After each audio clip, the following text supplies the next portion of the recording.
Velkommen til. I dag skal vi kigge nærmere på noget ret spændende, nemlig hvordan kunstig intelligens ændrer softwareudvikling. Vi tager udgangspunkt i en artikel, der hedder Top AI-kodegeneratorer i 2025.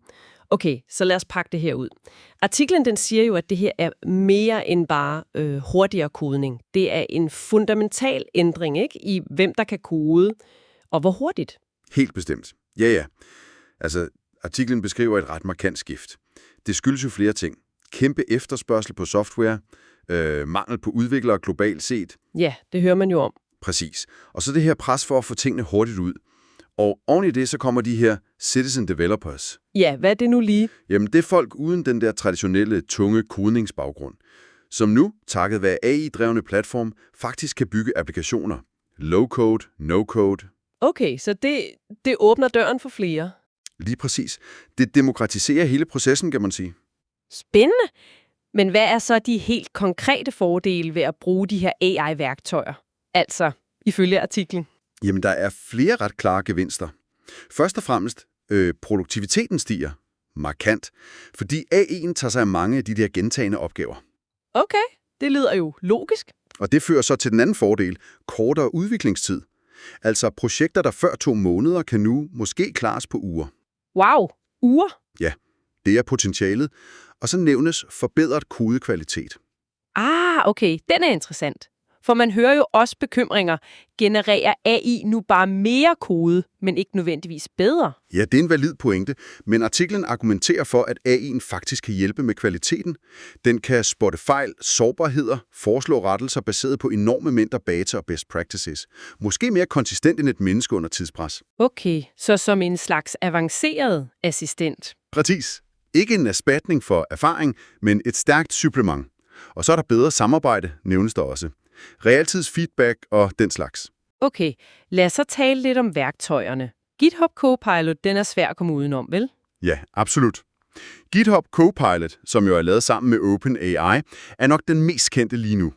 Den giver forslag direkte i editoren, mens du koder, kan skrive hele funktioner og hjælpe med tests, boilerplate-kode. Boilerplate, ja, det kedelige. Lige præcis.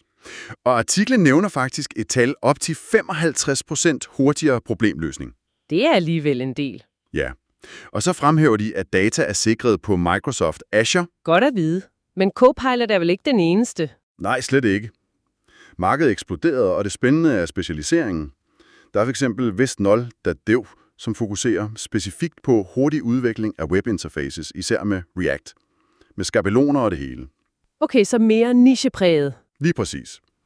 Og så er der Tabnine, et andet kodefuldførelsesværktøj, som ligesom lærer din kodestil, og værktøjer som Ask Cody, der prøver at oversætte almindeligt sprog til kode.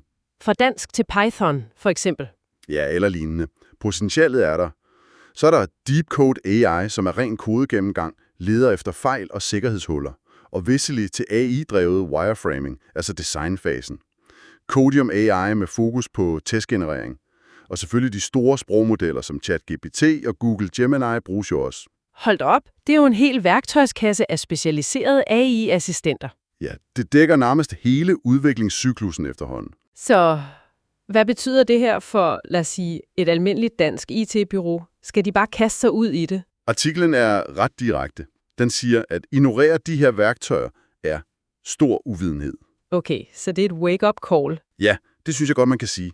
For at forblive konkurrencedygtig, så skal man forholde sig til det og begynde at integrere det. Fordelen er jo åbenlys for et bureau.